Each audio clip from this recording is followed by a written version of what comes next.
Good morning. आज पुन्हा एकदा तुमचं स्वागत आहे एसडीएम मध्ये. आपण एसडीएम चं 3rd युनिट काल स्टार्ट केलेलं आहे आणि आपण आज त्याचा दुसरा पार्ट बघतोय, difference between distributor and wholesaler. इथपर्यंत आपण काल थांबलो होतो. आजच्या लेक्चरला आपण बऱ्यापैकी हा युनिट कव्हर करण्याचा प्रयत्न करणार आहोत, त्यामुळे बी कॉन्सन्ट्रेट. अतिशय सिंपल आणि साध्या भाषेत मी तुम्हाला सांगणार आहे. तुम्हाला तरी सुद्धा काही अडचणी आल्या तर मला विचारत जायचंय. माझ्या पर्सनल व्हॉट्सअपच्या याच्यावर तुम्ही जरी टाकल्यात तुमच्या काही कंप्लेंट्स कमेंट्स असतील, चांगल्याही कमेंट्स टाकू शकता. तर आपण आता डिफरन्स बघणार आहोत. आपण कालच्या लेक्चरला त्यांचे फंक्शन्स पाहिले की डिस्ट्रीब्युटर काय फंक्शनिंग करतात, होलसेलर काय, त्याची कामं काय आहेत, ते कशा पद्धतीने सर्व्हिसेस किंवा प्रोडक्ट्स डिस्ट्रीब्यूट करतात. तर इथे ऍक्च्युअली ह्या दोघांच्या रोल मध्ये काय फरक आहे. डिस्ट्रीब्युटरही सर्व्हिस, डिस्ट्रीब्युटर जे आहेत तेही तुमचे प्रोडक्ट्स डिस्ट्रीब्यूट करतात, होलसेलरही करतात, पण त्या डिस्ट्रीब्युशन मध्ये नक्की फरक काय आहे हाच आपण इथे बघणार आहोत. आणि इथे सर्व्हिसेस ऑफर्ड हा पहिला डिफरन्स दिलेला आहे बघा. होलसेलर काय करतात? Wholesaler only fulfil orders from retailers and assume no role other than satisfying retailer demands. Wholesaler काय करतायत? फक्त रिटेलरची जी डिमांड आहे ती कम्प्लीट करण्याचा प्रयत्न करतायत, अशा पद्धतीच्याच फक्त सर्व्हिसेस देतात. डिस्ट्रीब्युटर त्याच्या अपोजिट काम करतात. Distributor on the other hand, in addition to executing passively received orders, acts as a sales representative for the producer. म्हणजे प्रोड्युसर साठी हे डिस्ट्रीब्युटर कशाचं काम करतात? सेल्स रिप्रेझेंटेटिव्हचं. म्हणजे काय की distributor actively looks out for orders from various sources in the market, execute the orders and also manages returns, whereas distributor is actively involved in promoting company's products or wholesaler is not. म्हणजे कंपनीच्या प्रोडक्टला actually promote करण्याचं काम हे कोणाचं आहे? डिस्ट्रीब्युटरचं आहे. Distributors orders घेतात, त्या execute करतात. त्या ज्या ऑर्डर्स असतात त्यांच्याकडे त्या म्हणजे वेगवेगळ्या सोर्सेस कडून आलेले असतात. मार्केटमध्ये जेवढे सोर्सेस आहेत, प्रोड्युसर्स आहेत, त्यांच्याकडच्या ऑर्डर्स असतात, ते सगळ्या मॅनेज करतात, पेस्ट करतात, एक्झिक्यूट करतात आणि रिटर्न्स सुद्धा देतात. म्हणजे काय की कंपनीसाठी हा जो डिस्ट्रीब्युटर आहे तो कशाचं काम करतो? सेल्स रिप्रेझेंटेटिव्हचं काम करतो. होलसेलर फक्त कोणाच्या डिमांड्स कंप्लीट करतात? रिटेलर्सचे डिमांड कंप्लीट करतात. म्हणजे सर्व्हिसेस ऑफर्ड मध्ये हा डिफरन्स तुमच्या लक्षात आला. सोर्सेस ऑफ रेव्हेन्यू मध्ये काय केलं जातं की distributor, wholesaler main source of revenue is the discount charge on products and they purchase products in bulk at lower price from producers and sell them to retailers in smaller units that attract relatively higher prices. Revenue कसा मिळतोय? होलसेलरचा main source काय आहे revenue कमवण्याचा? तर त्यांना discount मिळतो product सोबत, कारण जेव्हा ती जास्त बिग क्वांटिटी मध्ये, लार्ज क्वांटिटी मध्ये प्रोडक्ट्स घेतात, परचेस करतात प्रोड्युसर्स कडून, तेव्हा त्यांना डिस्काउंट मिळतो. आणि पुन्हा ते स्मॉल क्वांटिटी मध्ये कोणाला प्रोडक्ट्स अवेलेबल करतात? रिटेलर्सला. म्हणजे जेव्हा ते स्मॉल युनिट मध्ये काय करतात? सेल करतात, तेव्हा त्यांची प्राइस हाय झालेली असते त्यांच्याकडे असणाऱ्या प्रोडक्ट्स. जे अशा पद्धतीने त्यांना रेव्हेन्यू मिळतो. पण डिस्ट्रीब्युटर्सचं नक्की काय आहे? काय डिफरन्स आहे डिस्ट्रीब्युटर आणि होलसेलर मध्ये? The distributors demand a percentage of the net sales for rendering their services. They act as a sales personnel for the company and thus demand pay in proportion to their efforts for promoting the company's products. म्हणजे इथे distributors जर as a sales personal म्हणून काम करत असतील कंपनीसाठी, तर त्यांचा जसा परफॉर्मन्स असेल किंवा जशी मार्केटची डिमांड असेल त्या पद्धतीने ते काय करतील? एफर्ट्स घेतील आणि कंपनीच्या प्रोडक्ट्सला प्रमोट करतील. म्हणजे रेव्हेन्यू हा जो पार्ट आहे त्यांना पेमेंट कसं मिळेल की ज्या पद्धतीने त्यांनी परफॉर्मन्स दिला, ज्या पद्धतीने एफर्ट्स घेतले, जेवढं जास्त इन्क्रीज केले सेल्स, डिमांड कशी आहे त्या पद्धतीने त्यांनी जेवढ्या प्रपोर्शन मध्ये ते एफर्ट्स घेतलेले आहेत त्यानुसार त्यांना रेव्हेन्यू इथे अवेलेबल होईल. लक्षात येतं? कस्टमर फोकस मध्ये काय सांगितलंय बघा. Wholesalers view retailers as their key customers. Wholesaler साठी कस्टमर कोण आहे? रिटेलर, कारण ते रिटेलर्सला सेल करतात, बरोबर. डायरेक्टली ते कस्टमर पर्यंत जात नाही. म्हणजे त्यांच्यासाठी कस्टमर हा पार्ट कोण आहे? रिटेलर्स आहेत. आणि wholesalers concentrate on the big retail houses. म्हणजे जे काही बिग रिटेल हाऊसेस आहेत त्यांच्यावर ते फोकस करतात. डिस्ट्रीब्युटर्स कशा पद्धतीने काम करतात? Distributors work for producers by being actively involved in the actual promotion and selling in the overall market. That means distributor work as if they are salaried employees of the producer. Producers are the primary clients of the distributors. म्हणजे इथे wholesaler साठी जसा customer कोण आहे, retailer आहे, तसाच distributor साठी producer हा कोण आहे? प्रोड्युसरचा फर्स्ट क्लायंट कोण आहे? डिस्ट्रीब्युटर आहे. कारण की ते सॅलरीड एम्प्लॉय सारखे काम करतात. जेवढ्या प्रमाणात ते जसं सप्लाय करतील, जेवढ्या प्रपोर्शन मध्ये सेलिंग करतील, त्या पद्धतीने त्यांना सॅलरी मिळते. म्हणजेच इथे त्यांचा पहिला क्लायंट कोण आहे? प्रोड्युसरचा डिस्ट्रीब्युटर आहे. समजतंय ना? फरक समजतोय ना? कस्टमर फोकस नंतर दुसरा डिफरन्स काय आहे? Scope of operation. आता डिस्ट्रीब्युटर्सचं जे काही ऑपरेशन्स आहेत ते वाइडर स्कोप सांगितलं. त्याचं कारण असं आहे की wholesaler simply rely on orders from retailers, unlike distributor who supply the retailer and the wholesaler as well as look for other opportunities in the market. म्हणजे डिस्ट्रीब्युटरचा जो रोल आहे त्यांचं ऑपरेशन बिग का आहे? कारण ते फक्त होलसेलर किंवा रिटेलरची डिमांड कंप्लीट करत नाही. इथे ते ओव्हरऑल मार्केटमध्ये आणखी कुठे कुठे अपॉर्च्युनिटीज आहेत की जिथे आपण डिस्ट्रीब्यूट करू शकतो, तर त्याही सोर्सेसचा ते डिस्ट्रीब्युटर विचार करतात. त्यामुळे त्यांचं ऑपरेशन हे बिग असणार आहे. त्याच्या अपोजिट होलसेलर फक्त कोणाच्या ऑर्डर्स घेतात? रिटेलर्सचे. त्यामुळे त्यांच्या ऑपरेशनचा एरिया कसा आहे? स्मॉल आहे. बरोबर ना? म्हणजे स्कोप ऑफ ऑपरेशन इथे तुम्हाला समजलंय.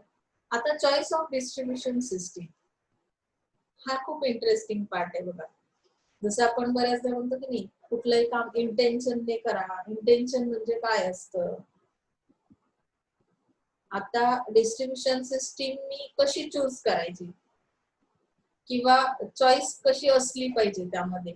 मला डिस्ट्रीब्युशन करायचंय, पण मग ते कसं करायचं? आता इंटेन्सिव्ह डिस्ट्रीब्युशन करायचं म्हणजे काय की intensive distribution aims to provide saturation coverage of the market by using all available outlets. And the objective is to distribute the product as extensively as possible. For many products, total sales are directly linked to the number of outlets used.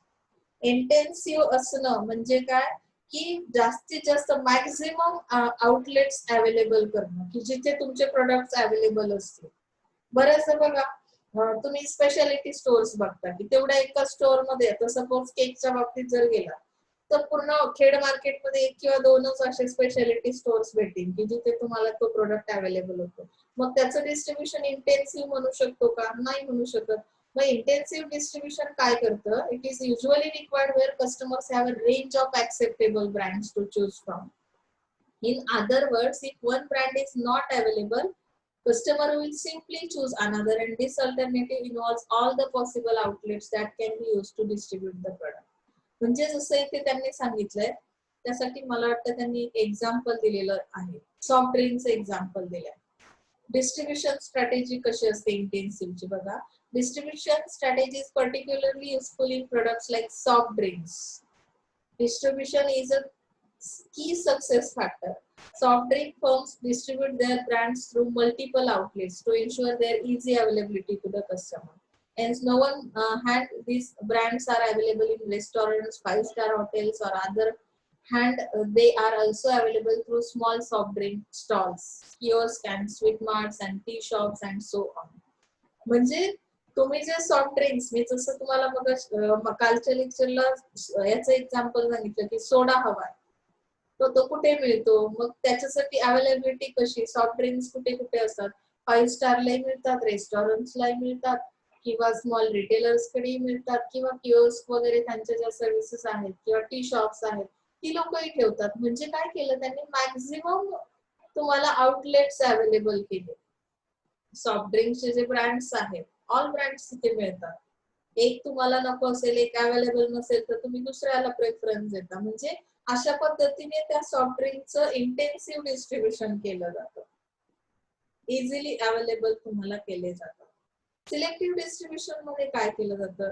It involves producer using limited number of outlets in a geographical area to sell products. म्हणजे एका एरियामध्ये किती outlets असले पाहिजे, maximum minimum अशी limited number of outlets असतात. That means selective. जसं मी मगाशी केकचं एक्झाम्पल सांगितलं की पर्टिक्युलर एखाद्या शॉप मध्येच ते तुम्हाला अवेलेबल होईल. सिलेक्टिव्ह असं डिस्ट्रीब्युशन केलं जाईल. त्यामध्ये त्यांनी सांगितलं की it can help the manufacturer gain optimum market coverage and more control but at a lesser cost than intensive distribution. म्हणजे इथे लेस कॉस्ट तुम्हाला लागते डिस्ट्रीब्युशन साठी, कारण तुम्ही सिलेक्टिव्ह ठिकाणीच ते अवेलेबल करताय, सिलेक्टिव्ह पर्टिक्युलर शॉपला, पर्टिक्युलर लोकेशनला, आणि त्यामुळे इथे मार्केट कव्हरेज ऑप्टिमम असणार आहे आणि तुमचं कंट्रोलिंग पण प्रॉपर असणार आहे, मोर कंट्रोल असणार आहे ह्या चॅनलवर, सिलेक्टिव्ह डिस्ट्रीब्युशन चॅनलवर. एक्सक्लुझिव्ह डिस्ट्रीब्युशन हा सिलेक्टिव्हचाच काय आहे, एक्स्ट्रीम फॉर्म आहे. एक्सक्लुझिव्ह केलं जातं म्हणजे काय की only one or maximum two wholesaler, retailer और डिस्ट्रीब्युटर इज यूज. म्हणजे हे डिस्ट्रीब्युशन करताना तुम्ही एक किंवा एकापेक्षा अधिक, म्हणजे अगर कोई एक होलसेलर या दो होलसेलर, दो रिटेलर या दो डिस्ट्रीब्यूटर यहाँ पे यूज किए जाएंगे. मतलब ये सिलेक्टिव का ही एक एक्सट्रीम फॉर्म है, exclusive distribution. Okay, this is common form of distribution in products and brands that seek a high prestigious image.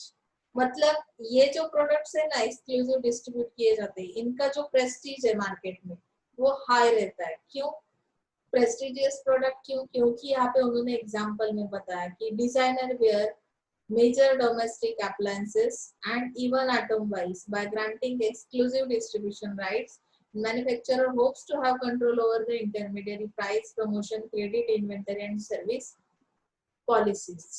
The firm also hopes to get the benefit of aggressive selling by such outlets. Aggressive selling केलं जातं मग ते ऑटोमोबाईल्सचे products असतील किंवा domestic appliances असतील, designer wear म्हणजे अशा पद्धतीचे डिझायनिंगचे काही प्रोडक्ट्स असतील, ते पर्टिक्युलर अशा दोन, मॅक्झिमम दोन किंवा तीनच ठिकाणी तुम्हाला मिळतात. त्यामुळे त्याचं प्रेस्टीज पण असतं. त्यानंतर त्या जो काही चॅनल आहे त्याच्यावर कंट्रोल पण असणार आहे. कंट्रोल कुठल्या कुठल्या गोष्टींवर असेल की इंटरमिडियरी कशा पद्धतीने त्याचे प्राइस ठेवतात किंवा प्रमोशन्स कसे देतात, क्रेडिट फॅसिलिटीज कशा प्रोव्हाइड केल्या जातात किंवा त्यांची पॉलिसी सर्व्हिसची कशी आहे, त्या सगळ्या गोष्टींवर ह्या एक्सक्लुसिव्ह डिस्ट्रीब्युशन मध्ये कंट्रोल केला जातो. आता choice of particular system of distribution depends on the following factors. आता चॉईस कुठल्या गोष्टीवर आहे की म्हणजे आता माझ्यासाठी कुठल्या डिस्ट्रीब्युशनचा योग्य है, कुठल्या पद्धतीने मैं डिस्ट्रीब्यूशन केलं पाहिजे, कौन सा सही तरीका है मेरे लिए. तो ये चूज करने के लिए मुझे कुछ फैक्टर स्टडी करने पड़ेंगे कि डिस्ट्रीब्यूशन इंटेंसिव करना है, एक्सक्लूसिव करना है या सिलेक्टिव करना है. तो यहाँ पे मुझे कंपनी के कैरेक्टरिस्टिक्स के बारे में जानकारी होना बहुत जरूरी है. क्यों? क्योंकि यहाँ पे बताया कि आपकी जो कंपनी है, these are the objectives in choice of distribution and company's distribution plan is affected by objectives of the company, marketing plan of the company. यानी कि कंपनी के कैरेक्टरिस्टिक मतलब क्या है कि उसके अंदर कंपनी का ऑब्जेक्ट क्या है, तो उसके बाद मैं डिसाइड करूंगी कि एक बार मुझे ऑब्जेक्ट पता चलेगा कि मेरे लिए कौन सा डिस्ट्रीब्यूशन सही है, एक्सक्लूसिव है, सिलेक्टिव है या कौन सा है इंटेंसिव है. ओके ना. मार्केटिंग प्लान कंपनी के किस तरह के, मार्केटिंग वो किस तरह से करना चाहते हैं, कौन कितने चैनल पार्टनर्स यूज करना चाहते हैं, कौन से चैनल के थ्रू वो डिस्ट्रीब्यूट करना चाहते हैं, चैनल की लेवल्स क्या है, लेंथ कैसी है, विड्थ कैसी है. इसके बाद मैं डिसाइड करूंगी कि मेरे लिए कौन सा चैनल, किस तरह का डिस्ट्रीब्यूशन सही रहेगा. प्रोडक्ट की कैरेक्टरिस्टिक भी पता होना जरूरी.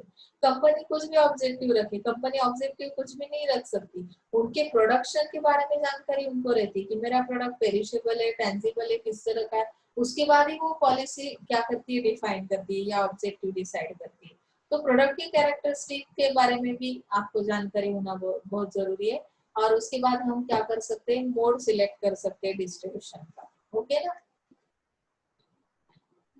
उसके बाद उन्होंने बताया कि मार्केट और कस्टमर कैरेक्टरिस्टिक्स. अभी ओनली कंपनी के कैरेक्टरिस्टिक हमने जान लिए, प्रोडक्ट के कैरेक्टरिस्टिक जान ले, लेकिन कस्टमर के कैरेक्टरिस्टिक्स क्या कहते हैं. कस्टमर किस तरह का डिस्ट्रीब्यूशन चैनल पसंद करेगा, मतलब कि इंटेंसिवली अगर आप डिस्ट्रीब्यूट कर रहे हो तो उनको पसंद आएगा या किस तरह का, मतलब मार्केट क्या कहता है. कंपनी कैरेक्टरिस्टिक्स जो है उसके हिसाब से उन्होंने क्या किया, if the customer wants a high level of service, customer क्या चाहता है, तो हाई लेवल ऑफ सर्विसेज अगर उनको चाहिए, manufacturer will have to ensure that its channel members are able to provide you, और else the company will have to do it. Customer के needs के बारे में, वांट्स के बारे में जानकारी आपको रहती है, तब जाके हम उनके कैरेक्टरिस्टिक्स जानने के बाद ही हम लोग डिसाइड कर सकते हैं कि किस तरह का चैनल मेंबर आपको चाहिए या किसके थ्रू हम लोग प्रोवाइड कर सकते हैं हमारे गुड्स या सर्विसेज। कॉम्पिटिटर के भी कैरेक्टरिस्टिक्स आपको पता होना चाहिए। कॉम्पिटिटर कौन सी डिस्ट्रीब्यूशन पॉलिसी अप्लाई कर रहा है मार्केट में, तो हमारी पॉलिसी कौन सी होनी चाहिए, किसी एक पर्टिकुलर प्रोडक्ट के लिए किस तरह का डिस्ट्रीब्यूशन नेटवर्क होना चाहिए। जैसे उन्होंने बताया कि detergent, cosmetic, toiletries, and the company also has to adopt a similar approach. But if the company is the leader and does not face much competition in a particular market, it may adopt a selective distribution system. जैसे कि competition अगर बहुत बढ़िया है तो यहाँ पे हमें इंटेंसिवली क्या करना पड़ेगा, डिस्ट्रीब्यूट करना पड़ेगा किसी भी एक प्रोडक्ट को। लेकिन अगर आप ही खुद लीडर हो, बहुत ज्यादा कंपटीशन नहीं है, कॉम्पिटिटर्स मार्केट में नहीं है, तो फिर यहाँ पे हम सिलेक्टिव डिस्ट्रीब्यूशन सिस्टम से भी क्या कर सकते हैं, प्रोडक्ट्स को अवेलेबल कर सकते हैं। सिलेक्टिव सिस्टम क्या कहती है कि पर्टिकुलर किसी एक शॉप में ही वो प्रोडक्ट अवेलेबल होगा। ओके ना। इंटरमीडिएट और चैनल के कैरेक्टरिस्टिक्स के बारे में पता होना जरूरी है, क्योंकि ये भी इम्पैक्ट कर दे उनकी स्ट्रेंथ कैसी है, इंटरमीडिएट की वीकनेस क्या है, कंपनी की कंपटीशन कितनी है कंपनी के लिए, कॉस्ट ऑफ डिस्ट्रीब्यूशन कितना आएगा। अभी इंटरमीडिएट कॉस्ट इतना बता रहा है कि जितनी की मेरी मैन्युफैक्चरिंग की कॉस्ट नहीं है, प्रोडक्ट के लिए जितनी मैन्युफैक्चर करने के लिए कॉस्ट नहीं आई, उतनी कॉस्ट अगर इंटरमीडिएट डिस्ट्रीब्यूट करने के लिए मांग रहा है, तो फिर ऐसे हालात में हमें सोचना पड़ता है कि किस तरह की डिस्ट्रीब्यूशन सिस्टम रखनी चाहिए, चॉइस किस तरह की होनी चाहिए हमारी। तो ये भी फैक्टर इम्पोर्टेंट है, इनके भी कैरेक्टरिस्टिक्स देखना जरूरी है, चैनल मैनेजमेंट करना जरूरी है, चैनल कॉन्फ्लिक्ट्स को रिजोल्यूशन करना जरूरी है। इन्वायरमेंटल कैरेक्टरिस्टिक्स क्या कहते हैं, अभी इंटरमीडिएट सही चूज किया, कॉम्पिटिटर के कैरेक्टरिस्टिक की जानकारी ली हमने, कस्टमर के कैरेक्टरिस्टिक जान लिए, कंपनी के जान लिए, लेकिन एनवायरमेंट क्या कह रहा है, गवर्नमेंट की पॉलिसीज कैसे, बिजनेस एनवायरमेंट किस तरह का, बिजनेस रिलेटेड गवर्नमेंट क्या सोच रही है। अभी उन्होंने बताया कि दिस इंक्लूड्स अ लोकल और सेंट्रल सेल्स टैक्स और other similar taxes which may affect the sales and distribution policy of a company. मुझे डिस्ट्रीब्यूट करना है प्रोडक्ट को, शायद मुझे फॉरेन मार्केट तक पहुंचाना है, लेकिन गवर्नमेंट की पॉलिसी इतनी डेंजरस है कि उसका इफेक्ट तो मेरे सेल पे होने वाला है। टैक्स का जो उनका स्ट्रक्चर है वो इतना बढ़िया है कि मेरा तो इतना प्रोडक्शन भी नहीं है जितना मैं टैक्स पे करने वाली हूँ, तो शायद मैं डिस्ट्रीब्यूशन सिस्टम को क्या करूंगी, कंट्रोल करूंगी, उस तरह का ही चैनल चूज करूंगी। चॉइस मेरी उस तरह की होगी जैसे कि इंटेंसिव होगी या सिलेक्टिव होगी, तो मैं ज्यादा उसमें डीप जाऊंगी नहीं शायद। ओके ना। मतलब यहाँ पे बिजनेस एनवायरनमेंट के बारे में, गवर्नमेंट की पॉलिसी के जैसे ट्रेड सारी हम लोग स्टडी कर चुके हैं ना, उस तरह की उनकी पॉलिसी क्या है, प्रोडक्ट पे कितना टैक्स पे करना पड़ेगा। अगर लार्ज स्केल इंडस्ट्रीज है तो उनके लिए कभी कभी पॉसिबल हो सकता है, उनका बिजनेस बढ़िया है, लेकिन मेरी तो स्मॉल स्केल इंडस्ट्री है, मेरा उतना प्रोडक्शन भी नहीं है और मैं डिस्ट्रीब्यूट करना चाहती हूँ कि इंटेंसिवली डिस्ट्रीब्यूट करना चाहती हूँ, लेकिन वो लोग टैक्स तो बहुत लगा रहे हैं, तो फिर ये पॉसिबल नहीं हो पाएगा। ओके ना। अभी डिस्ट्रीब्यूशन की स्ट्रेटेजी किस तरह की होनी चाहिए, देखो हम जैसे मार्केटिंग स्ट्रेटेजी यूज करते हैं ना, उसमें प्राइसिंग स्ट्रेटेजीज है, जैसे पेनिट्रेशन प्राइसिंग स्ट्रेटेजी वगैरह, उस तरह अभी डिस्ट्रीब्यूट करना प्रोडक्ट को, तो डिस्ट्रीब्यूशन के लिए हमें किस तरह से स्ट्रेटेजी अप्लाई करनी पड़ेगी। तो उन्होंने बताया it is a plan created by the management of a manufacturing business that specifies how the firm intends to transfer its products to intermediates, retailers and end consumers. अभी मुझे क्या करना है कि मैन्युफैक्चरर, एज अ मैन्युफैक्चरर मुझे क्या करना है, एक प्लान तैयार करना है बिजनेस का, और उसके अंदर मैं क्या करूंगी कि ट्रांसफर करूंगी मेरे प्रोडक्ट्स इंटरमीडिएट्स के थ्रू कस्टमर के पास। तो फिर इसके लिए मुझे क्या करना पड़ेगा, कुछ स्ट्रेटेजी अप्लाई करनी पड़ेगी, production distribution strategy to guide its entry into its intended market.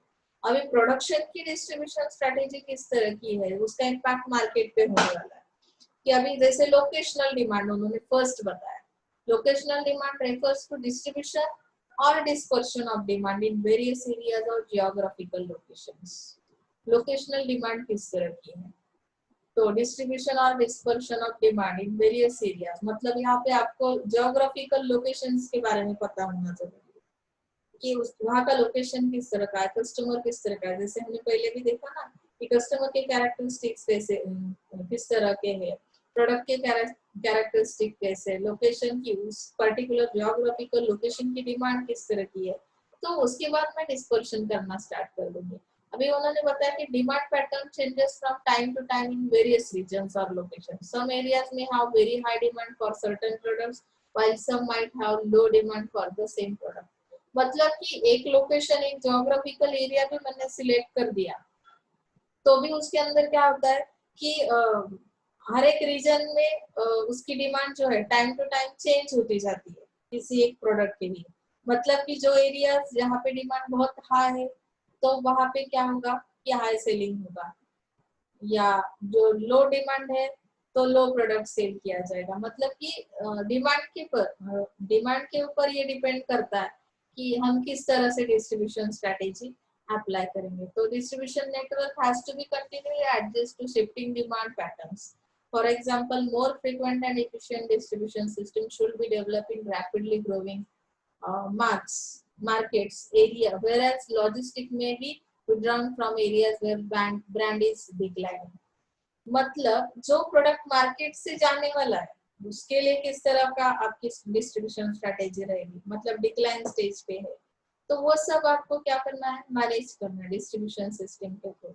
Rapidly growing stage पे जो मार्केट है, मतलब जैसे हम प्रोडक्ट लाइफ साइकिल देख चुके हैं ना, first introduction, then growth, then maturity and then decline.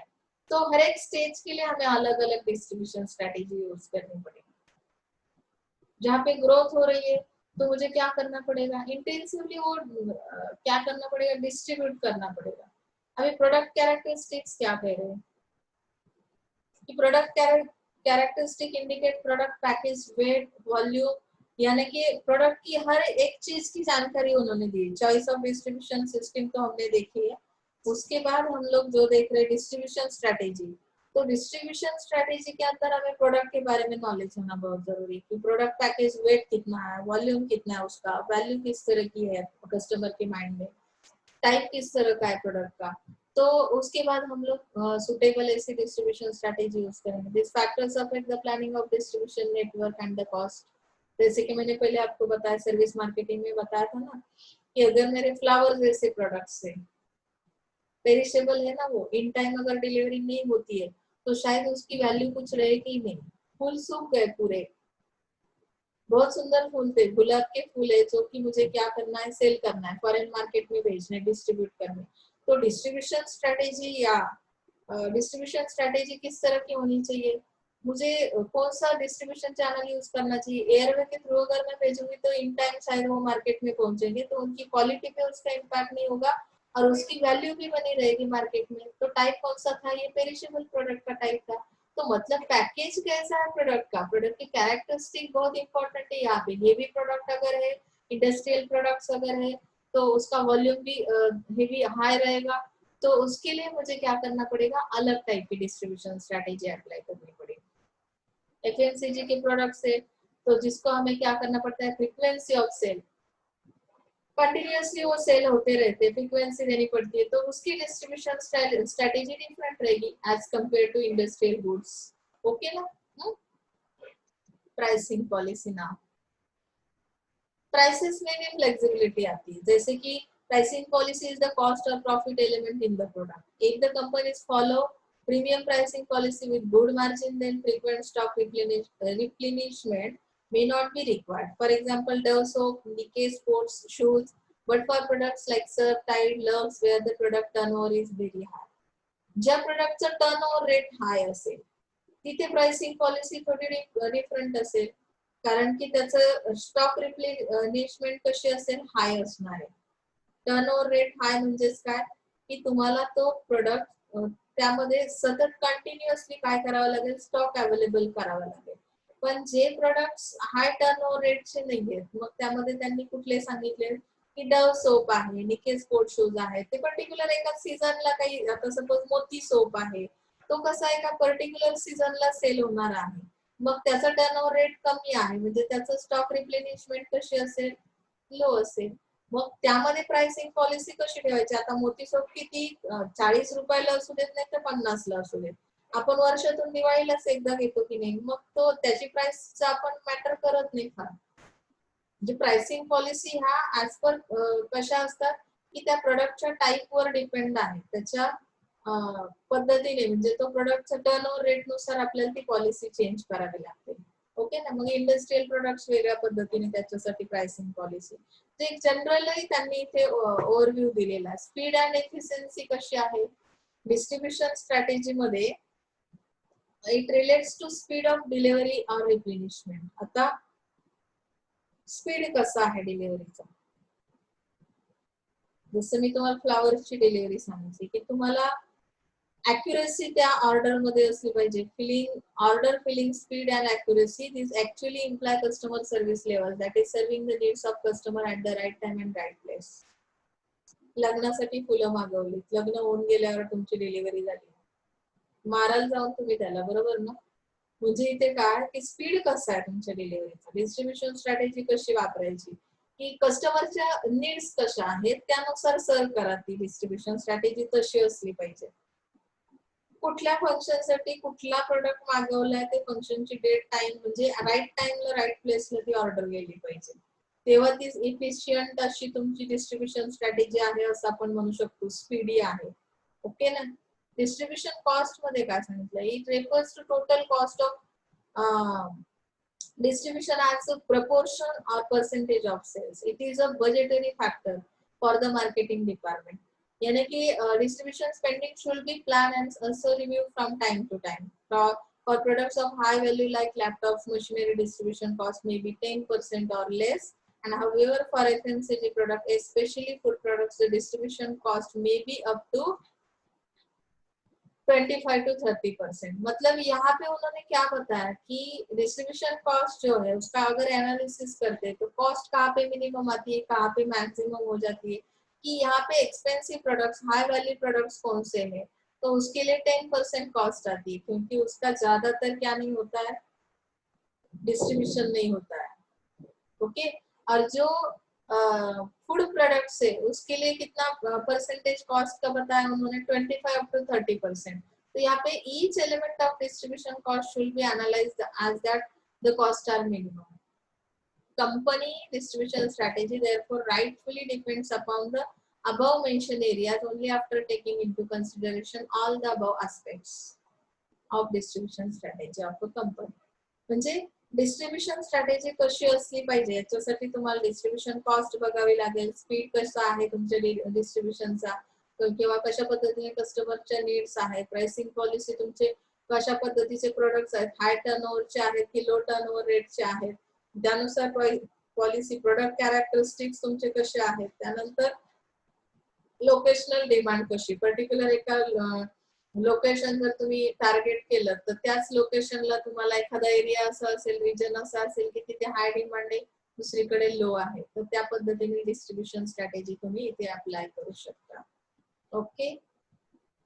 आता factors affecting effective management of distribution channels.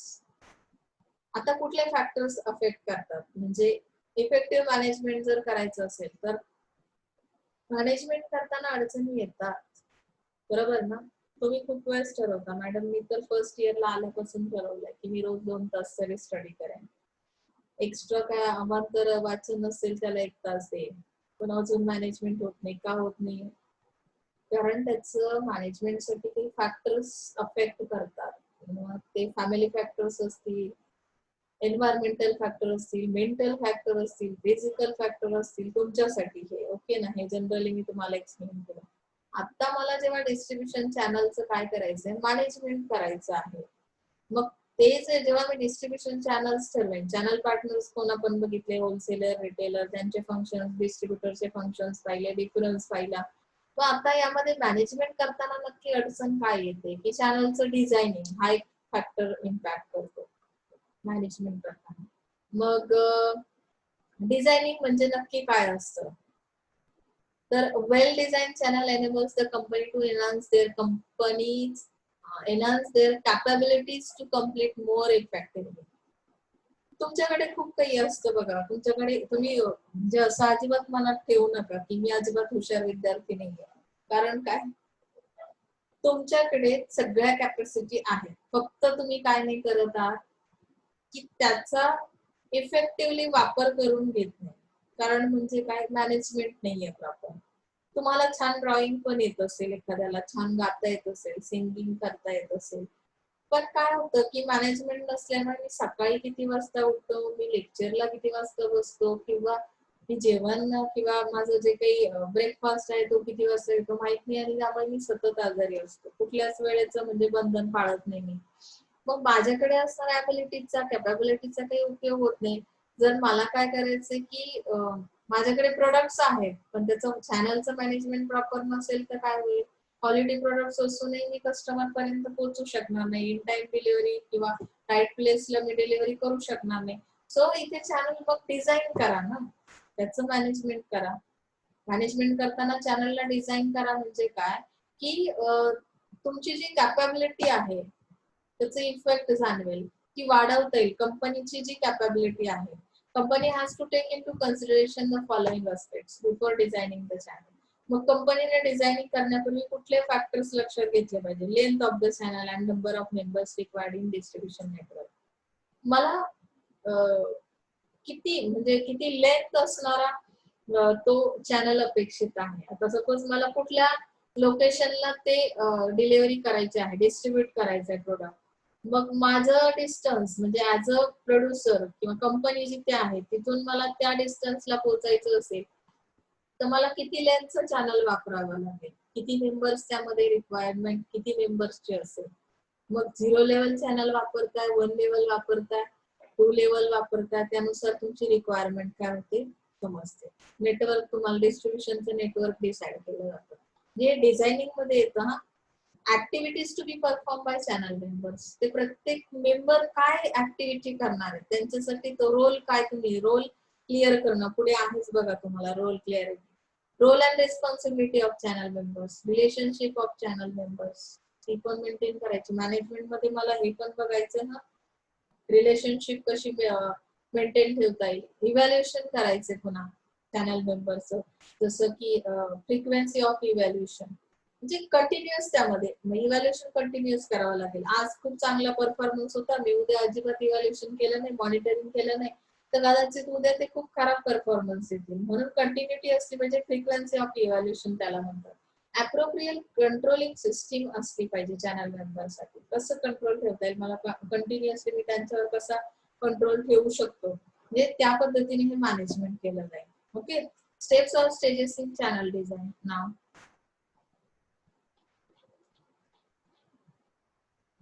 तुम्हाला हा ब्लर दिसतोय का जरासा? मी तुम्हाला वाचून दाखवते. ही डायग्राम आहे ना, ऍक्च्युअली डायग्राम तुम्हाला काढली नाही तरी चालणार आहे आणि काढली तर वेल अँड गुड. आपण चॅनल डिझाइन पाहिलंय. आता जी चॅनल त्याच्या स्टेज दिलेल्या आहेत बघा चॅनल डिझाइन मध्ये. तर त्यामध्ये नंबरिंग पण आहे. हा फोटो फारकं तुम्ही नेटवरून पण घेऊ शकता आणि एकच बुक यूज नका करू. मी लिंक जरी पाठवली तरी ह्याचा सपोर्ट घ्या. मी शिकवताना एकच बुक जरी वापरलं तरी तुम्ही नोट्स काढताना मात्र टीवायच्या स्टुडंटने मोस्टली 2-3 बुक्सचा रेफरन्स घेऊन, कारण एखादा पॉइंट एक्सप्लेनेशन साठी तुम्हाला दुसऱ्या बुक मध्ये बेटर वाटेल किंवा डायग्राम एखाद्या याच्यामध्ये इझी वाटेल, यामध्ये थोडीशी कॉम्प्लेक्स पण वाटू शकते. जे मला चांगलं वाटलं ते मी एक्सप्लेनेशनला घेतलंय, पण तुम्हाला लक्षात ठेवायचे पेपर लिहायचे ते लक्षात ठेवा. सो तुम्ही मी आता ही लिंक तर पाठवतच जाईन तुम्हाला कंटिन्युअस जसं जसं युनिट होईल, पण तरी सुद्धा तुम्ही ह्याच्यासाठी रेफरन्स म्हणून दुसरे बुक्स घ्यायचे नोट्स काढताना. एकाच बुक मधून नोट्स काढू नका.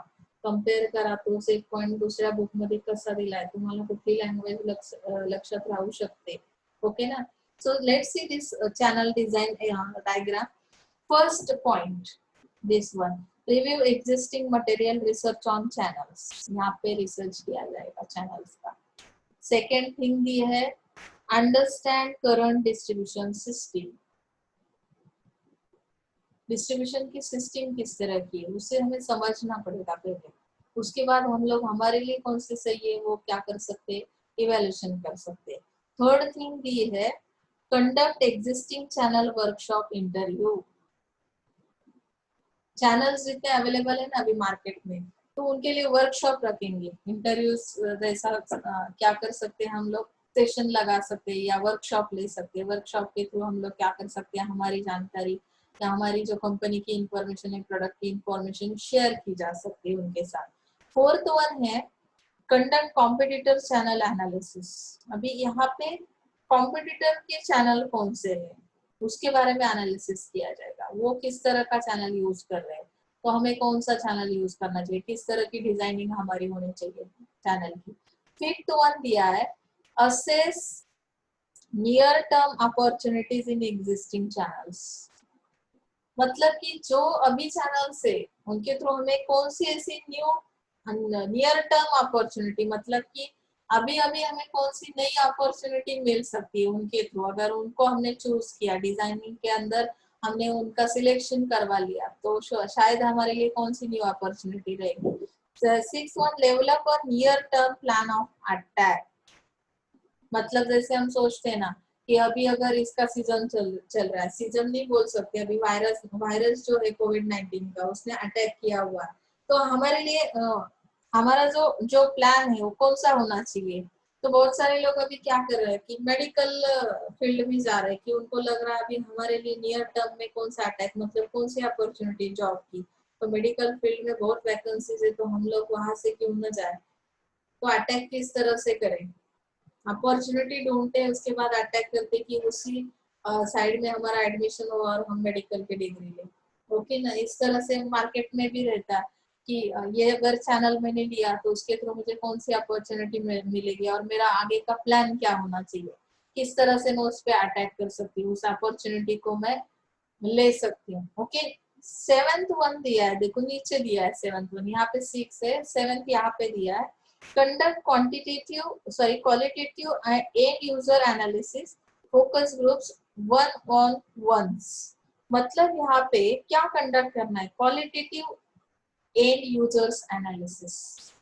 क्वालिटेटिव एनालिसिस करना है किसका, एंड यूजर्स का, मतलब कस्टमर का, कि फोकस ग्रुप पे मुझे क्या करना है, वन बाय वन क्या करना है, फोकस करना है यानी टारगेट करना है। उनके लिए मैं सब ये पॉलिसी बना रही हूँ, मैं चैनल डिजाइन कर रही हूँ कस्टमर के लिए। तो कस्टमर के जो ग्रुप सेगमेंटेशन मैंने किया हुआ है, तो वन बाय वन एक एक को टारगेट करते जाना है, मेरा प्लान उस तरह का होगा। जैसे मुझे अटैक करना है ना, तो किस पे अटैक करेंगे, कस्टमर है ना, कस्टमर जो फाइनल कस्टमर जो कंज्यूम करने वाले हैं हमारे प्रोडक्ट्स को, तो उन पे अटैक करना पड़ेगा। तो एट ए टाइम करके नहीं चलने वाला, एट ए टाइम तो सब टारगेट नहीं हो सकता, इतनी कैपेसिटी नहीं रहती, या एट ए टाइम एक ही पॉलिसी सबके लिए सुटेबल नहीं रहती। तो हमें क्या करना है कि उस कस्टमर के ग्रुप्स को वन बाय वन अटैक करना है या एनालिसिस उसका करना है। Conduct qualitative and user needs analysis, उसके ग्रुप्स को हमने फोकस किया, उसके बाद उसके नीड्स का एनालिसिस किया, qualitative analysis. Next one ninth one यहाँ पे ऊपर दिया है, देखो एनालिसिस इंडस्ट्री एनालॉग्स। उसके लिए भी एक पर्टिकुलर रोल रहेगा इंडस्ट्री का, तो उसके थ्रू हम लोग क्या करेंगे, एनालिसिस करेंगे। उसके बाद दिया 10th नंबर नीचे दिया यहाँ पे डेवलप आइडियल चैनल सिस्टम। तो यहाँ पे हम क्या करेंगे, डेवलपमेंट किसकी होगी, चैनल सिस्टम की डेवलपमेंट की जाएगी, चैनल सिलेक्ट किए जाएंगे, उसके थ्रू हमें क्या करना है आगे जाके, डिजाइन मैनेजमेंट बाउंडेड सिस्टम। यहाँ पे डिजाइनिंग करना है कि मैनेजमेंट किस तरह से उस चैनल का किया जाएगा। ओके ना। 12th one conduct gap analysis. अभी चैनल मैनेजमेंट करते वक्त कहाँ पे गैप आ रहा है, गैप एनालिसिस आपको आगे है एक सब्जेक्ट में, शायद सर्विस में होगा। तो गैप यानी कि कम्युनिकेशन गैप हो सकता है या किसी और चीज का गैप हो सकता है। तो चैनल के बीच में अगर इस तरह का गैप आ रहा है तो उसका एनालिसिस करना पड़ेगा, वो गैप निकालना पड़ेगा। 12th में कंडक्ट गैप एनालिसिस एंड 13 में उन्होंने बताया identify develop strategic options. Gap को निकालना है तो कुछ स्ट्रेटेजीज अप्लाई करने पड़ेंगे। उसके बाद उन्होंने बताया डिजाइन को, क्या डिजाइन ऑप्टिमल चैनल्स, मैक्सिमम हमें क्या करना है, चैनल्स को डिजाइन करनी, परफेक्ट डिजाइनिंग करनी, जिसकी वजह से हम क्या कर सकते हैं, मैनेजमेंट कर सकते हैं। नेक्स्ट थिंग है चैनल पॉलिसी। लेट्स सी अभी कौन से फैक्टर्स इफेक्ट कर रहे हैं डिस्ट्रीब्यूशन मैनेजमेंट पे, तो ये हम लोग देख रहे हैं। तो चैनल डिजाइनिंग हुआ, channel policy. Now let's see policy में क्या दिया है, मार्केट कवरेज करना पड़ेगा। पॉलिसी क्या होगी मेरी, तो सेल्स मैनेजमेंट में how to prioritize the markets are prioritize and maximum channel power is utilize. तो यहाँ पे मुझे क्या करना पड़ेगा, अगर मार्केट को कवर करना है तो जो चैनल मैंने सिलेक्ट किया है उसकी पावर को यूटिलाइज करना पड़ेगा maximum, with maximum potential. However, overlapping of markets between channel members should be avoided so that channel conflicts do not occur. जैसे मैंने बताया बाउंड्री का लिमिटेशन दिया रहता है। सेल स्ट्रक्चर में हमने स्टडी किया, सेल स्ट्रक्चर में क्या किया, एरियाज हमने डिवाइड कर दिए चैनल्स के लिए, एरिया सेल्स मैनेजर अपॉइंट कर दिए, उनके अंदर हमने क्या कर दिया, वो बाउंड्रीज बना दी, बाउंड्रीज के रिस्ट्रिक्शन लगा दिए। तो चैनल कॉन्फ्लिक्ट ऑटोमेटिकली क्या होगा कि कम रेड्यूस किया जाएगा और मार्केट को कवर किया जाएगा। ओके ना। चैनल कवरेज क्या है, once the market are covered, एक बार आपने मार्केट कवर कर दिया, चैनल कवरेज क्या करता है, next step is to determine the number of channel members to be appointed to serve the markets. Market की बाउंड्रीज डिफाइन कर दिए, चैनल्स की कैपेसिटी मैक्सिमम यूटिलाइज की, उसके बाद चैनल कवरेज क्या करता है कि number of channel members to be appointed to serve the markets. ये नेक्स्ट स्टेप है जिसमें हमें क्या करना है कि इंटरमीडिएट्स कितने होंगे, वो चैनल मेंबर्स कितने होने चाहिए, लेंथ कितनी होनी चाहिए, इस तरह से हमें चैनल को कवर करना है, या मार्केट को भी हम कवर कर सकते हैं। अभी प्रोडक्ट लाइंस क्या कहती है, थर्ड स्टेप है ये। चैनल पॉलिसी जो यूज कर रहा है ना, चैनल किस तरह से जाएगा अभी मार्केट में, तो पहले वो क्या करेगा, मार्केट को कवर करेगा, चैनल को कवर किया जाएगा। थर्ड थिंग है प्रोडक्ट लाइंस। अभी यहाँ पे प्रोडक्ट की लाइन किस तरह की है, जैसे उन्होंने बताया, देखो यहाँ पे product lines are products that are sold through the channels as a part of channel policy. Various companies like Nestle and P&G and HUL sell different categories of products. अभी P&G के बहुत सारे प्रोडक्ट्स है, category products. एक शायद एक category product line की toothpaste, soaps, detergent, personal care, food products, ये एक एक अलग अलग कैटेगरी के प्रोडक्ट है एक ही कंपनी के अंदर। मतलब नेस्ले की कंपनी है, P&G की है, तो इस तरह की कंपनी। HUL का उन्होंने एग्जांपल दिया है कि इनकी प्रोडक्ट लाइन कितनी बढ़िया है, देखो बिग है बहुत। तो प्रोडक्ट लाइन के बारे में जानकारी होना भी बहुत जरूरी है। चैनल की पॉलिसी मुझे अगर अप्लाई करनी है तो चैनल डिजाइन तो कर लिया, चैनल की पॉलिसी अप्लाई करनी है तो कितने कैटेगरी के प्रोडक्ट मेरे पास है, मेरी प्रोडक्ट लाइन किस तरह की है, वो भी सोचना बहुत जरूरी है। Different channels have to be used for different categories of products. यानी कि अगर वो पर्सनल केयर प्रोडक्ट्स है तो उसके लिए अलग चैनल्स यूज करने पड़ेंगे। डिफरेंट कैटेगरी प्रोडक्ट्स के लिए डिफरेंट चैनल्स का होना बहुत जरूरी है। यहाँ पे प्राइसिंग किस तरह की होगी, प्राइसिंग यानी कि चैनल पॉलिसी में के अंदर सेन्सिटिव्ह इश्यू, प्राइसिंग एक ऐसा इश्यू आहे सेन्सिटिव्ह। प्राइसमुळे काय होतं की प्राइसिंग पॉलिसी करेक्ट नसेल तर तुम्हाला खूप हार्ड जाईल मार्केटमध्ये सेल इन्क्रीज करणं। मग हा सेन्सिटिव्ह इश्यू तुम्ही कशा पद्धतीने हँडल करताय, both the channel member and the company will want maximum margins. हर एक को क्या चाहिए, एक्स्ट्रा मार्जिन चाहिए, मैक्सिमम मार्जिन चाहिए, कंपनी को भी चाहिए, चैनल मेंबर को भी चाहिए। So you have to balance first it. म्हणजे काय की गुड प्राइसिंग पॉलिसी अप्लाय करा, ज्यामुळे काय होईल की तुम्हाला सेल्स इन्क्रीज होईल आणि प्रॉफिट मार्जिन पण मिळेल इथे। चॉइस ऑफ चैनल पार्टनर्स ना किस तरह से चॉइस करेंगे, जैसे उन्होंने बताया कि एग्जाम्पल दिया है, Titan and Raymond have some exclusive dealers. The companies can use their market knowledge or experience for selecting the dealers or agents. मतलब कि टाइटन और ये रेमंड्स के जो डीलर्स है उनके पास क्या है, मार्केट नॉलेज है। जैसे हम लोग चॉइस करते वक्त चैनल पार्टनर्स की क्या करते हैं, जैसे कि हम लोग कहीं पे भी अगर जॉब की अपॉर्चुनिटी चाहिए तो एक्सपीरियंस पर्सन को ढूंढते हैं। क्यों, क्योंकि उनको ज्यादा ट्रेन नहीं करना पड़ता, उतना टाइम वेस्ट नहीं जाता है, उतने एक्सपेंसेस बचते हैं, ट्रेनिंग देना, मोटिवेट करना वगैरह वगैरह।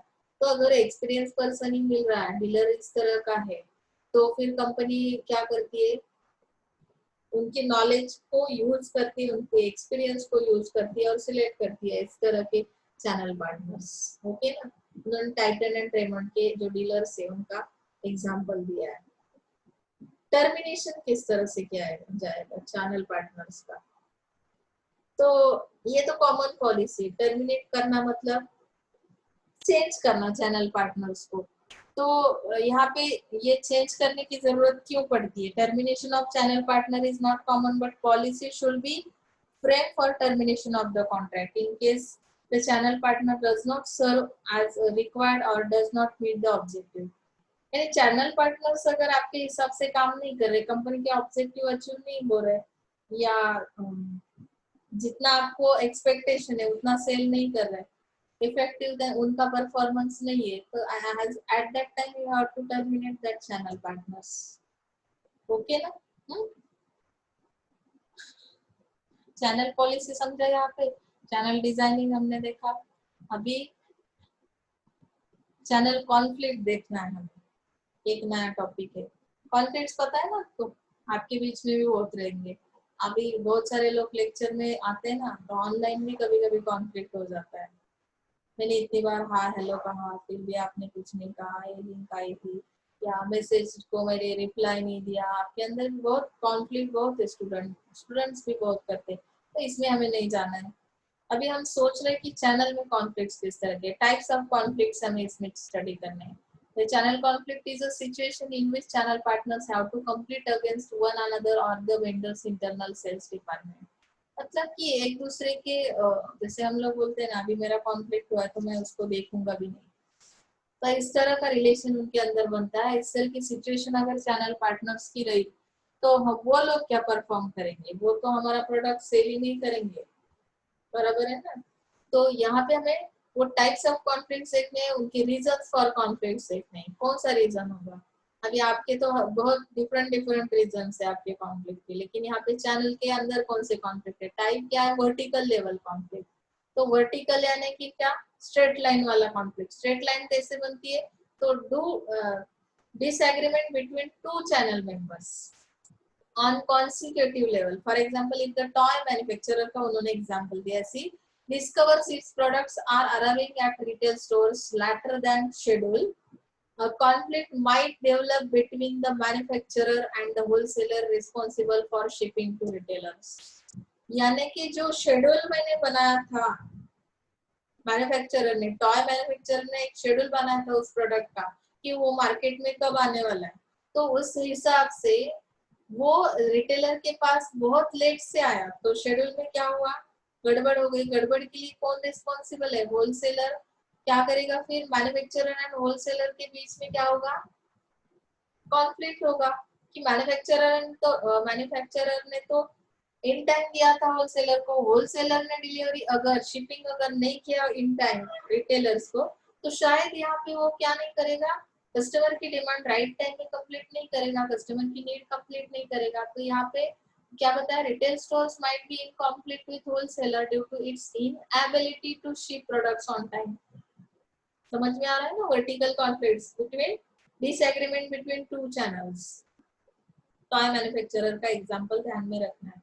हॉरिजॉन्टल लेवल में क्या होता है, disagreement among two or more channel members at the same level. That means suppose toy manufacturer has to deal with two wholesalers, each contracted to sell products to retailers in different regions.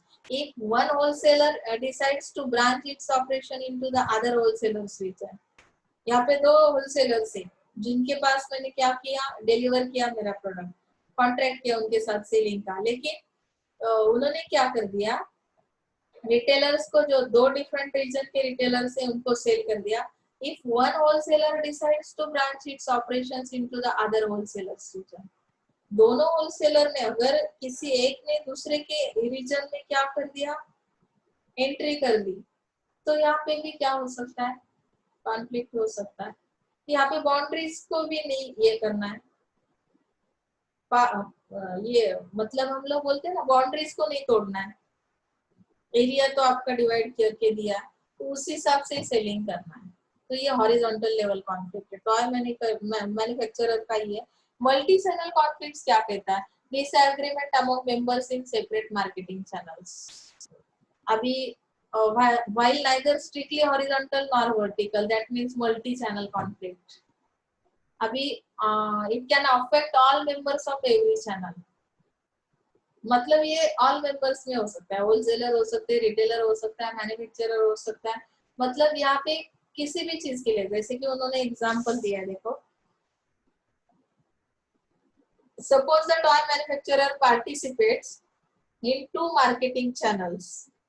In the first channel, the manufacturer sells its product directly to the consumer via its official website. अभी manufacturer क्या कर रहा है, toy manufacturer उसकी website के through directly customer को sell कर रहा है वही product. Okay, in the second channel manufacturer sell its product to wholesaler for resale to retailers. If the toy manufacturer website sell the products for much lower prices than retail stores. अभी क्या हुआ कि आपका जो पहला वाला channel है ना, आपने यूज किया सेलिंग के लिए टॉय मैन्युफैक्चरर में, कि वेबसाइट के थ्रू उसका सेलिंग हो रहा है, उसकी प्राइस बहुत लो है एज कम्पेयर टू रिटेलर्स. उसने सेकंड चैनल जो यूज किया, होलसेलर को सेल किया, होलसेलर ने रिटेलर को किया, लेकिन रिटेलर जिस तरह से सेलिंग कर रहा है उसकी प्राइस बहुत क्या है, हाई. तो यहाँ पे sales in second channel will reduce and the resulting conflicts will acquire some solution that works for both channels. तो यहाँ पे सब इसमें क्या हो गया, मल्टी चैनल कॉन्फ्लिक्ट्स हो गए. ओके ना.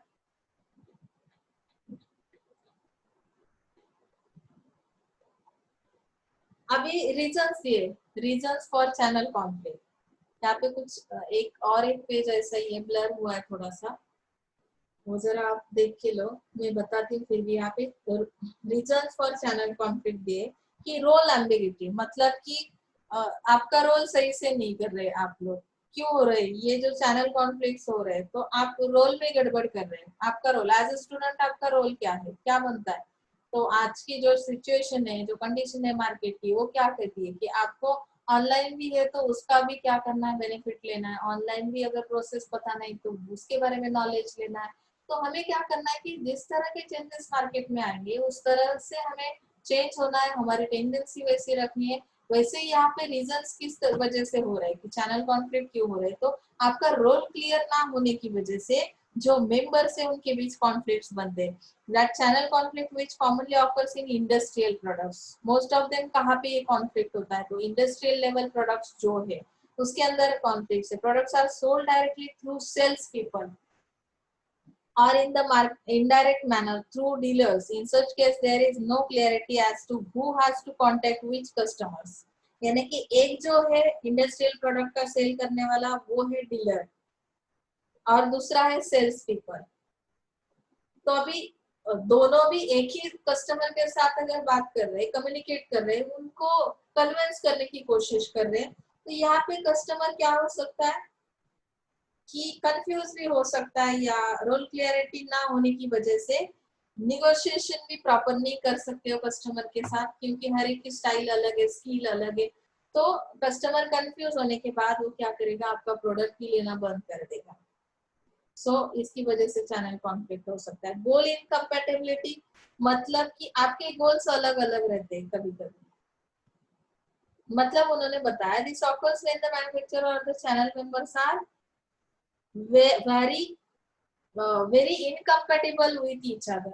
All manufacturers perceive their goal as to increase market share or long-term gains in the market. Manufacturer का रोल उन्होंने बताया, उनके गोल्स क्या रहते हैं कि it has to increase market share और long-term gains. मार्केट शेयर को इंक्रीज करना, लॉन्ग टर्म गेन्स लेना, मतलब कि लॉन्ग टर्म तक हमारे प्रोडक्ट्स मार्केट में रहने चाहिए, इस तरह की उनकी स्ट्रेटेजी रहेगी. बट द डिस्ट्रीब्यूटर और the wholesaler have a different view. अभी जिनके थ्रू हम जो चैनल यूज करने वाले हैं ना, सेलिंग करने वाले जिनके थ्रू प्रोडक्ट को हमारे, तो उनके जो गोल्स है वो डिफरेंट रहेंगे. क्यों? They believe in short term gains. वो कौन सी चीज पे बिलीव कर रहे हैं कि शॉर्ट टर्म गेन्स, मतलब अभी सीजनल में मेरा सेल हुआ ना तो मेरे लिए काफी है, उतना मेरा गोल है. और short term profit only instead of larger perspective, मतलब वो शॉर्ट टर्म का ही सोचेंगे.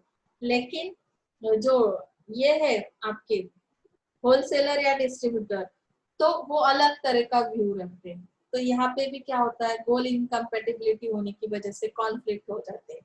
मिसमैच ऑफ मार्केट परसेप्शन, मतलब कि आप मार्केट के बारे में कुछ अलग ही सोच रखते हैं। मिसमैच कैसे हो रहा है? Company perception of market is in particular way and the channel member prospects are different. Channel members की सोच कुछ अलग है, उनके परसेप्शंस कुछ अलग है, जिसे बोलते हैं ना अंडरस्टैंडिंग। चैनल मेंबर्स किसी और व्यू से क्या कर रहे हैं, अंडरस्टैंड कर रहे हैं मार्केट को। कस्टमर का सीबी का जो स्टडी है उनका अलग तरीके से हो रहा है, और company perception of market is different. तो मिसमैच होने की वजह से परसेप्शन में क्या होगा, यहाँ पे भी चैनल मेंबर्स के बीच में कॉन्फ्लिक्ट आ सकता है। बायस और टारगेट फिक्सिंग, लास्ट वन ये देखो, बायस और टारगेट फिक्सिंग, मतलब this problem is again market perception, कि अगर मैं टारगेट फिक्स कर रही हूँ तो मार्केट परसेप्शन किस तरह का है उस तरह के मेरे टारगेट फिक्सिंग रहेगा। मतलब sales management team will always feel that more products can be sold by the channel members and hence fixes unrealistic targets. मतलब आपका जो प्रिडिक्शन कह रहा है, सेल्स मैनेजमेंट टीम क्या कहती है कि they will always feel that more products can be sold by the channel members. Channel members के थ्रू हम लोग बहुत ज्यादा प्रोडक्ट को क्या कर सकते हैं, सेल कर सकते हैं। तो उन्होंने अनरियलिस्टिक टारगेट रखा, फिक्स किया। However, channel members will never agree to this, and this mismatch of interest causes conflict between the company and the channel members. Conflict यहाँ पे भी हो सकता है। चैनल मेंबर तो नहीं, उनका तो टारगेट कम है, लेकिन सेल्स पीपल का ये कहना है कि चैनल मेंबर्स के थ्रू बहुत ज्यादा सेल हो सकता है, तो उन्होंने बहुत बड़ा फिक्स कर दिया टारगेट। तो अचीवमेंट अगर नहीं मिल रही, मिसमैचिंग हो रहा है, तो कॉन्फ्लिक्ट तो बनता ही है। ओके ना? कॉम्पिटिटर इंड्यूसमेंट, सी अभी कॉन्फ्लिक्ट देख रहे हैं, हम रीजंस देख रहे हैं। अभी कॉम्पिटिटर किस तरह के इंड्यूसमेंट्स दे रहा है, मतलब ज्याला आपण काय म्हणतो की कशा पद्धतीने ते ज्याला आपण लालच देणं कहते ना तसे।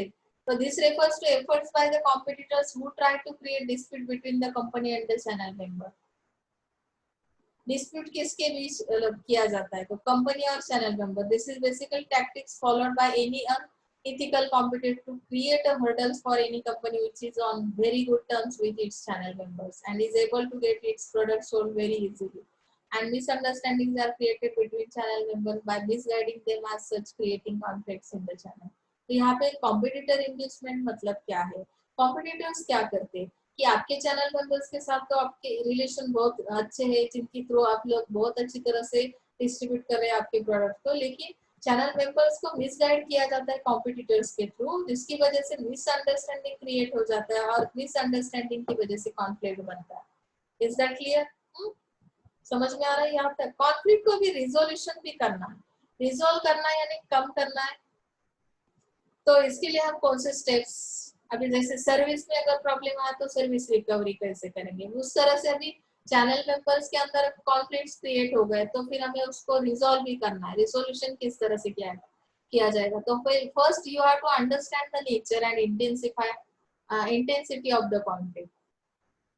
कॉन्फ्लिक्ट की इंटेंसिटी क्या है और नेचर क्या है, अंडरस्टैंड करना है नेचर के बारे में।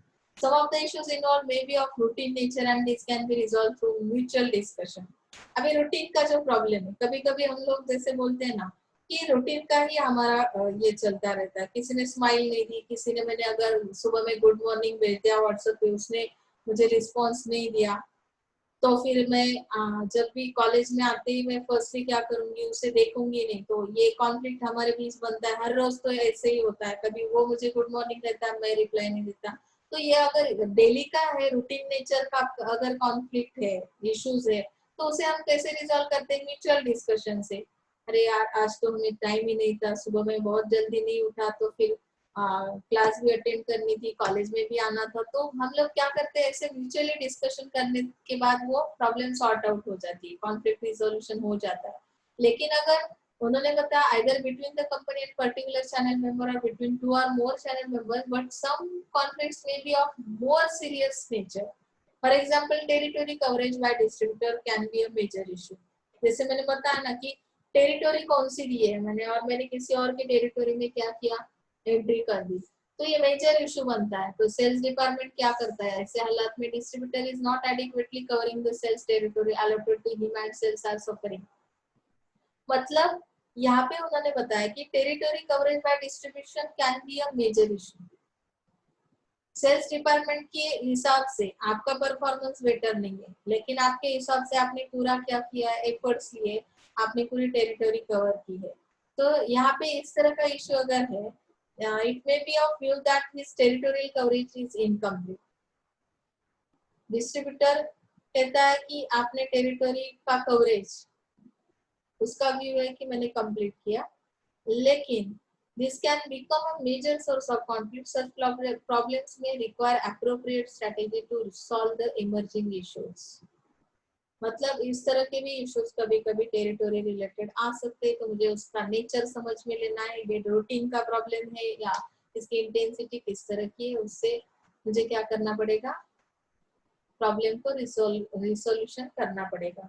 Finding out the source of conflict, अभी किस वजह से ये जो मिसअंडरस्टैंडिंग हो रहा है या कॉन्फ्लिक्ट्स हो रहे हैं, तो पहले first you have to understand the problem exactly. It helps to search for potential solutions in the right direction. Solutions क्या होंगे, सोर्सेस ऑफ कॉन्फ्लिक्ट क्या करने हैं मुझे फाइंड आउट करने, जैसे कि उन्होंने बताया it seems to be unclear domain definition, domain definition and domain conflict. अभी जो एरिया आपके लिए दिया है दैट मींस डोमेन, हाँ, domain territory allocation to a distributor is not always strictly in terms of geographical coverage, it is more often in terms of sales areas, wholesalers, retailers or accounts, and the company and the distributor may have different perception or understanding of the domain. मतलब यहाँ पे जितना भी sales area आपके लिए, wholesaler retailer के लिए जितना दिया है, तो कंपनी क्या करती है, कंपनी एंड द डिस्ट्रीब्यूटर में हैव डिफरेंट परसेप्शन। आपके परसेप्शंस क्या कहते हैं, मतलब कि किस तरह के अंडरस्टैंडिंग आप रखते हो, ये जो एरिया डोमेन यानी कि ये जो एरिया आपके लिए प्रोवाइड किया है किस तरह का सेल होगा, तो हर एक के परसेप्शंस अलग अलग रहेंगे and this becomes the source of conflict. View अलग है ना, अंडरस्टैंडिंग अलग तरीके से कर रहे हैं, आपके परसेप्शंस अलग है। अगर आप मुझे पूछेंगे कि आप टीचर के बारे में क्या सोचते हो, आपके माइंड में टीचर की क्या वैल्यू है, तो मैं बोलूंगी सबसे बड़ी ऊंची हाई वैल्यू है मेरे दिमाग में। अभी भी मैं मेरे टीचर्स को याद करती हूँ तो मुझे अच्छा लगता है, उनसे मुझे बहुत कुछ सीखने को मिला है। वैसे अगर किसी एक स्टूडेंट को पूछा जाए, अभी मेरा क्लास जो अटेंड कर रहे हैं, तो उनको अगर आप पूछते हो कि आपके माइंड में टीचर की वैल्यू क्या है, तो वैल्यू अलग अलग तरीके की हो सकती है, उनके परसेप्शंस अलग हो सकते हैं, उनका एक्सपीरियंस अलग हो सकता है।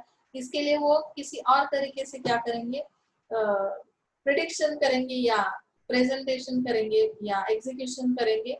तो यहाँ पे भी इस तरह का डोमेन कॉन्फ्लिक्ट आता है, जो different channel members eight horizontal level से टू डिस्ट्रीब्यूटर्स टू और मोर होलसेलर्स, यानी कि सोर्स किस तरह का है, हमने जो देखा ना, वर्टिकल लेवल चैनल कॉन्फ्लिक्ट है, हॉरिजॉन्टल है, मल्टी चैनल है। तो आपके परसेप्शंस की वजह से, डोमेन की वजह से क्या होगा कि अलग अलग सोर्सेस का कॉन्फ्लिक्ट आपको दिखाई देगा। Assessing the consequences of the conflict next topic है इसमें, कि कॉन्फ्लिक्ट को रिजोल्यूशन करते वक्त assessing the consequences, that means this can be settled through discussion or negotiation and the business or sales may be lost। मतलब उसके effect, उसका impact क्या होगा उसे असेस करना पड़ेगा। मतलब it is necessary to measure the impact of conflict on business of sales of the company.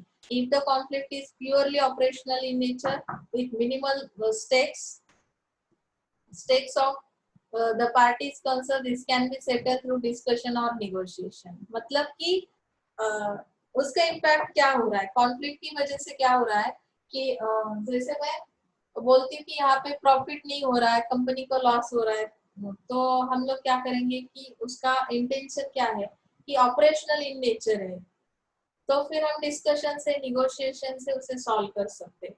लेकिन बहुत अगर हेवी प्रॉब्लम हो रहा है, कंपनी को लॉस हो रहा है, प्रॉफिट नहीं हो रहा है, या फ्यूचर सेल्स पे भी उसके इम्पैक्ट हो रहा है, तो हमें ऐसे हालात में कुछ और तरीके से क्या करना पड़ेगा, उस डिस्प्यूट को सॉल्व करना पड़ेगा। ओके ना, अडॉप्टिंग एप्रोप्रिएट कॉन्फ्लिक्ट।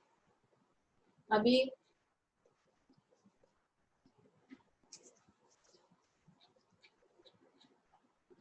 बहुत आधे घंटे का तो है इसमें। तो अडॉप्टिंग हम इतना कंप्लीट करते हैं, उसके बाद देखते हैं कितने पॉइंट्स है हमारे से थर्ड यूनिट के। Adopting appropriate conflict resolution plan और मेथड, मतलब कि कोई एक प्लान बनाना पड़ेगा जिसके थ्रू हम लोग क्या सब कर सकते, उस कॉन्फ्लिक्ट को रिजोल्यूशन कर सकते। यहाँ पे उन्होंने जैसे अप्रोप्रिएट कॉन्फ्लिक्ट रिजोल्यूशन प्लान बताया, तो उसको Kenneth Thomas 5 styles of conflict resolution, Kenneth ने कुछ स्टाइल्स बताए कॉन्फ्लिक्ट रिजोल्यूशन के, तो वो एक टॉपिक है यहाँ पे। केनिथ का क्या कहना है देखो, हम लोग देखते हैं यहाँ पे। तो इसके लिए मुझे लग रहा है कि आज के लिए इतना काफी है शायद। अगर आपका इंटरेस्ट बना रहा तो शायद आधा घंटा बढ़ा सकते हैं यहाँ पे हम लोग, लेकिन यहाँ पे रुकना चाहिए, ऐसा भी लग रहा है बहुत एक्सेसिव होगा। ये 5 स्टाइल्स कॉन्फ्लिक्ट रिजोल्यूशन है, तो ये हम नेक्स्ट डे देखेंगे। ओके, यहाँ तक रुकते हैं। So thank you so much. आपको समझा ही होगा, बहुत इजी और आसान है ये सब्जेक्ट, ये टॉपिक भी बहुत इजी है। तो नेक्स्ट लेक्चर में हम लोग ये टॉपिक कवर कर लेंगे। ओके ना, डोंट वरी। कुछ भी आपके क्वेश्चन क्वेरीज है तो आप मुझे पर्सनली पूछ सकते हैं व्हाट्सएप पे। ओके ना, सो थैंक यू।